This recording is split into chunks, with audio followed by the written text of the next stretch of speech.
मौत की सजा पाए एक कैदी ने अपनी आखिरी इच्छा में कहा कि वो महिला जेलर से शादी करना चाहता है। इसके बाद जो हुआ उसने सबके होश उड़ा दिए।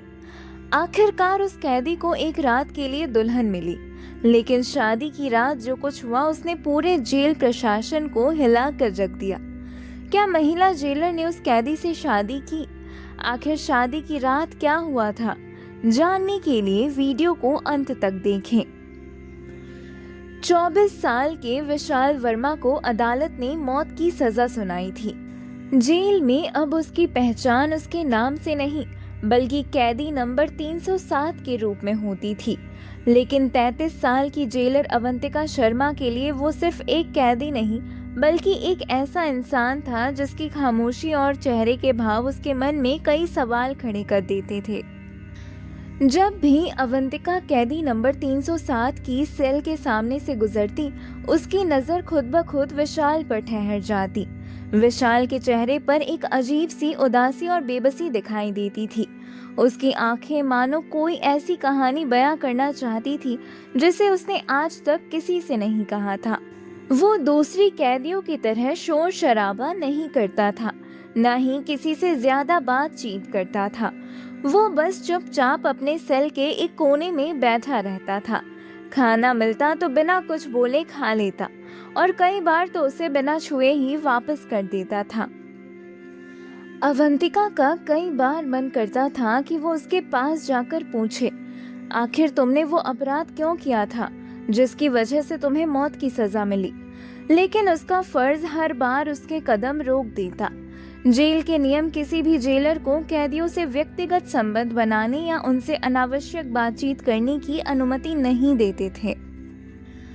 3 दिन बाद विशाल को फांसी पर चढ़ाया जाना था। उसकी माँ उससे आखिरी बार मिलने जेल पहुंची। जैसे ही विशाल की माँ ने अपने बेटे को देखा, वो उससे लिपट कर फूट फूट कर रोने लगी। रोते हुए वो बोली, बेटा, तूने कुछ नहीं किया, तू निर्दोष है। मुझे आज भी यकीन है कि एक दिन सच सबके सामने आएगा। मैं आखिरी सांस तक तेरे लिए लड़ूंगी। माँ की बातें सुनकर विशाल की आंखों से आंसू बहने लगे। उसने कुछ नहीं कहा, शायद उसके पास कहने के लिए कुछ बचा ही नहीं था। कुछ दूरी पर खड़ी अवंतिका ये सब देख रही थी। उसकी आंखें भी नम हो गई। उसे यकीन ही नहीं हो रहा था कि इतना शांत और मासूम सा लड़का इतना बड़ा अपराध कर सकता है, जिसकी वजह से उसे जेल पहुंचा दिया गया। अभी तो उसने जिंदगी को ठीक से जीना भी शुरू नहीं किया था और अब उसे इस दुनिया को हमेशा के लिए अलविदा कहना होगा। जब किसी कैदी को फांसी पर चढ़ाया जाता है तो उससे उसकी आखिरी इच्छा जरूर पूछी जाती है। जेल सुपरिटेंडेंट मनोज चौहान ने गंभीर स्वर में जेलर अवंतिका से कहा, आप जाइए और कैदी नंबर 307 की आखिरी इच्छा पूछिए।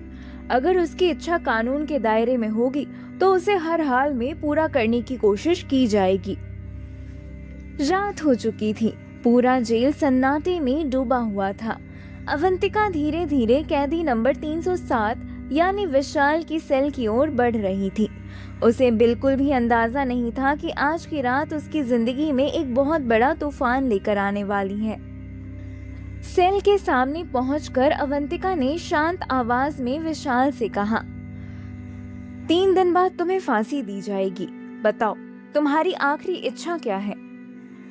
अवंतिका को पूरा यकीन था कि विशाल अपनी माँ से आखिरी बार मिलने की इच्छा जताएगा या अपने पसंद का खाना मांगेगा या कोई और इच्छा व्यक्त करेगा।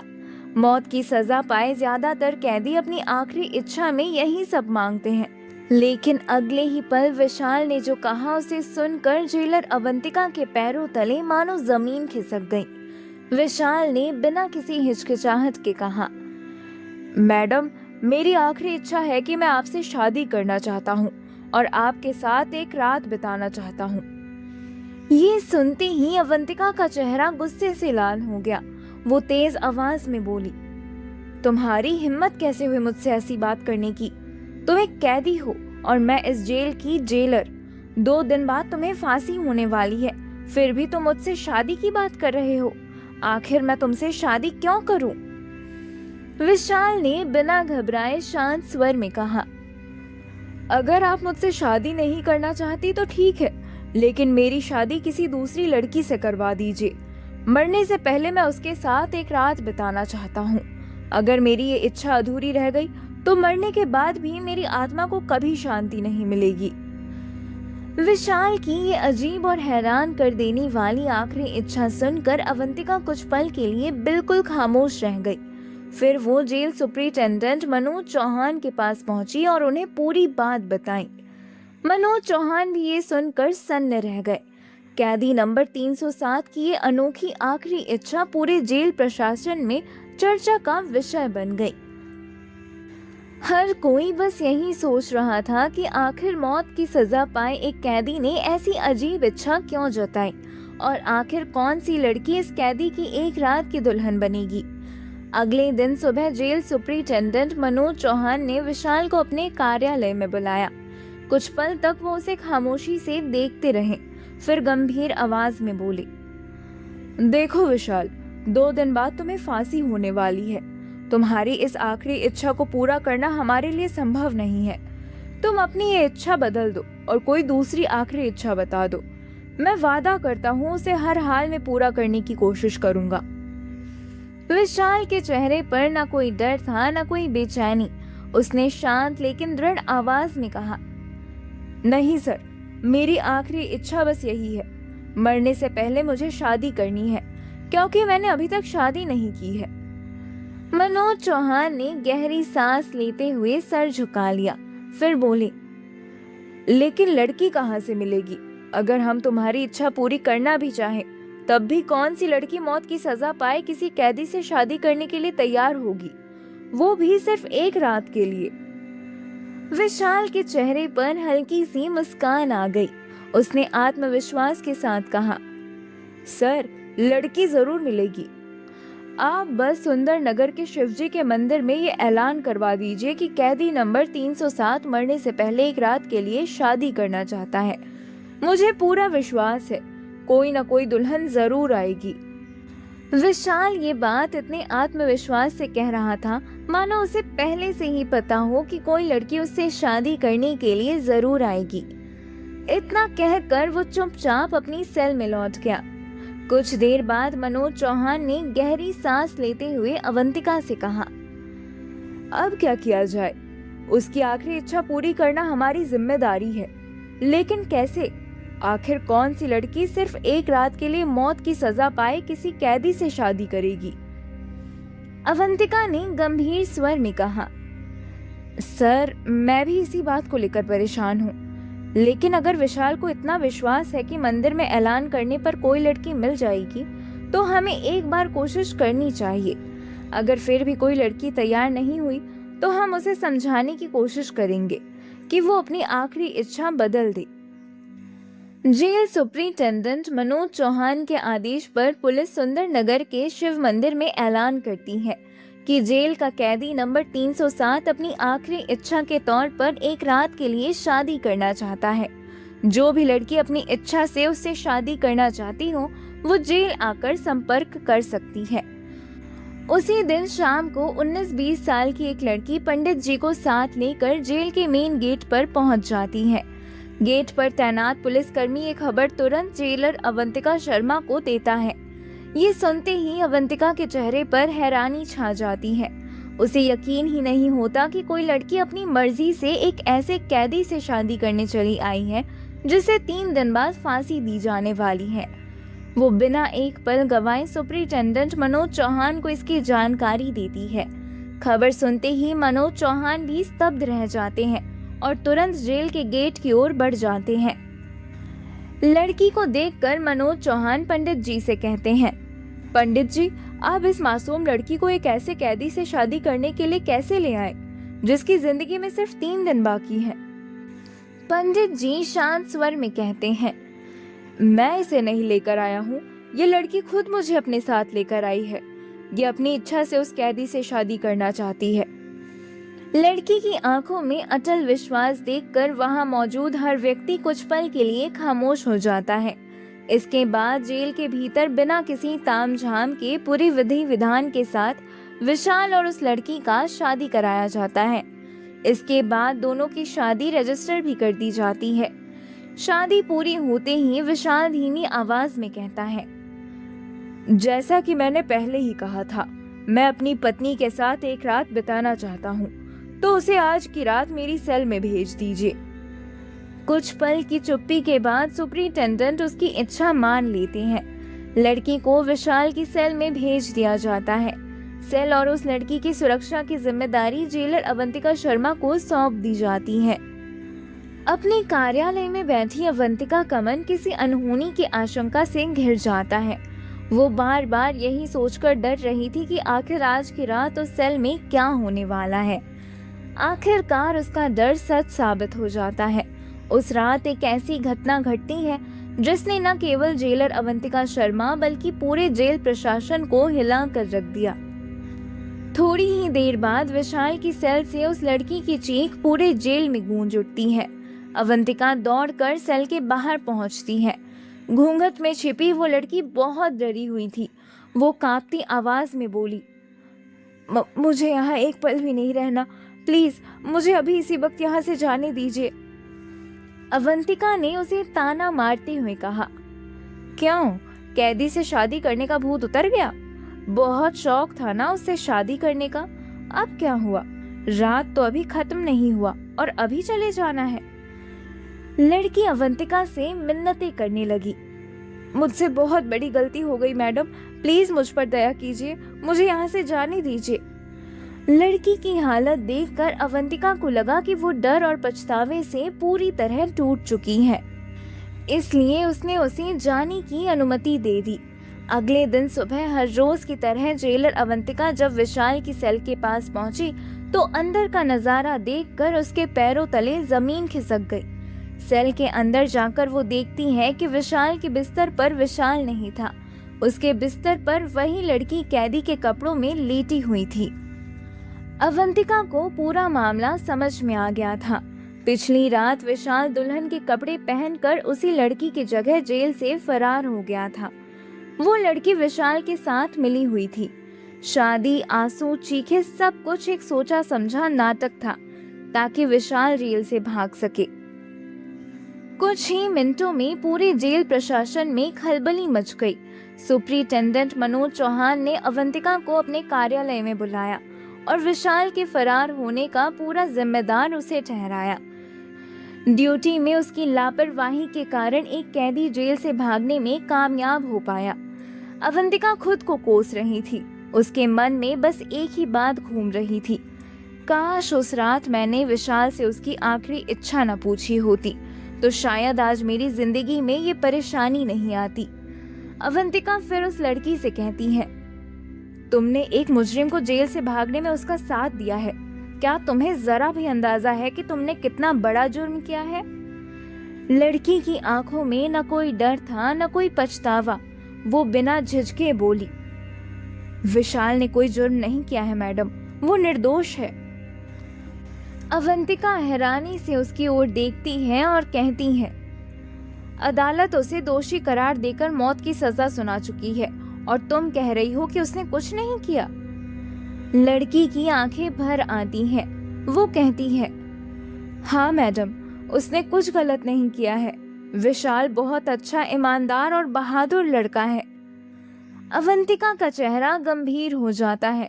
वो लड़की से कहती है, तुम किस बुनियाद पर उसे इतना अच्छा और ईमानदार कह रही हो, जरा मुझे भी तो बताओ। वो लड़की कुछ पल खामोश रहती है। उसकी आंखों में पुराने दर्द की परछाई दिखाई दे रही थी।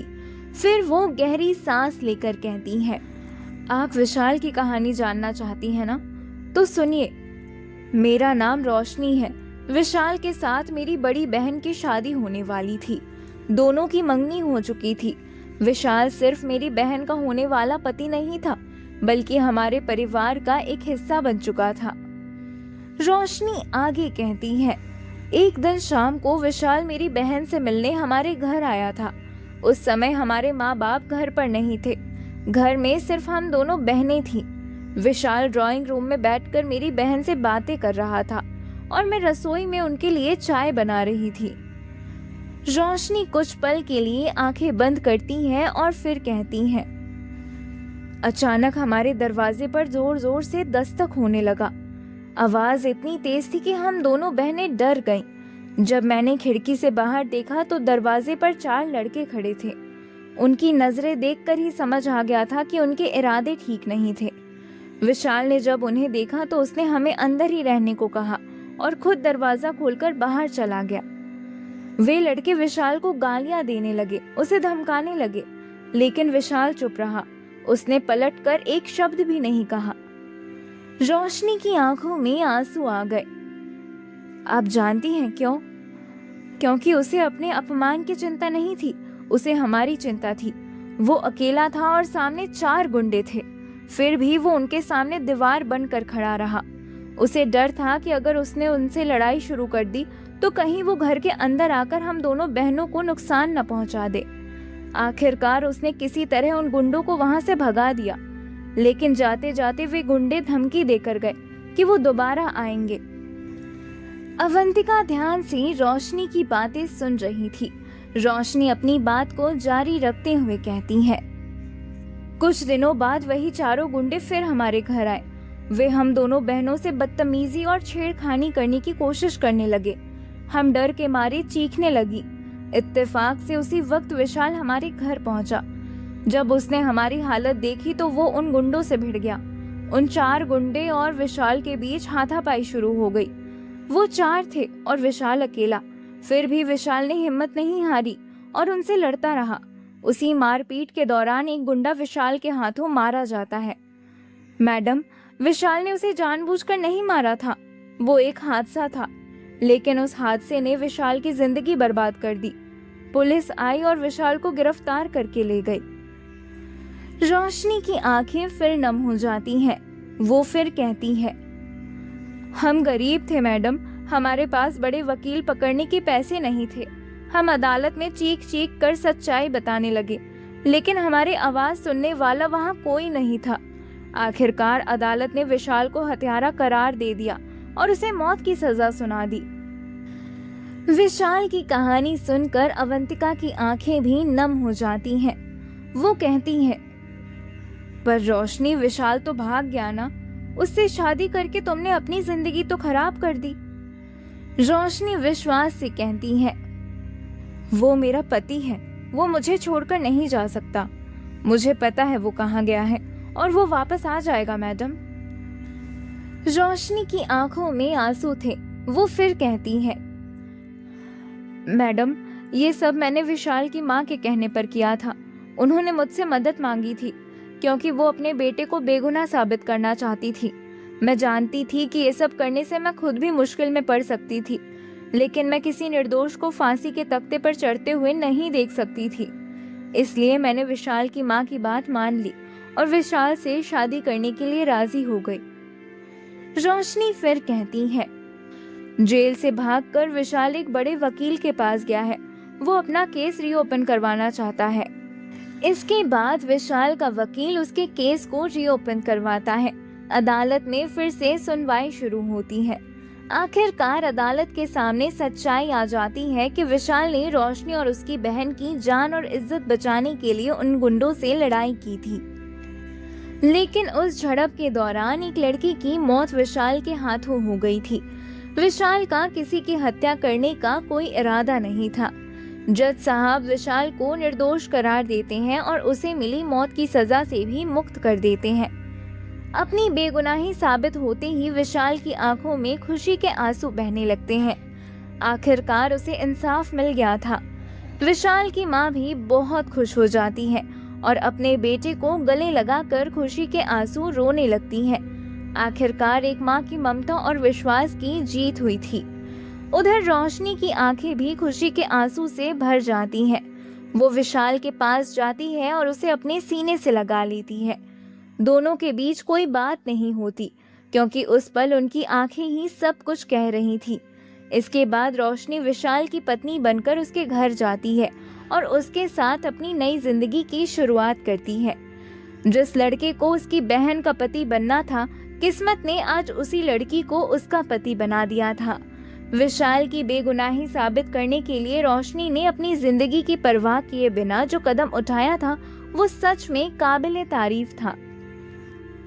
दोस्तों, अगर ये कहानी आपको अच्छी लगी हो तो वीडियो को लाइक और कमेंट जरूर करें। वीडियो को अपने दोस्तों के साथ ज्यादा से ज्यादा शेयर भी करें। हम आगे भी आपके लिए ऐसी ही दिल छू लेने वाली कहानियां लाते रहेंगे। अगर आप हमारे चैनल पर नए हैं तो प्लीज चैनल को सब्सक्राइब जरूर करें। और हाँ, आप ये वीडियो कहाँ से देख रहे हैं हमें कमेंट करके जरूर बताइएगा। तो मिलते हैं अगले वीडियो में एक और दिलचस्प कहानी के साथ। तब तक खुश रहिए और अपना ख्याल रखिए। धन्यवाद।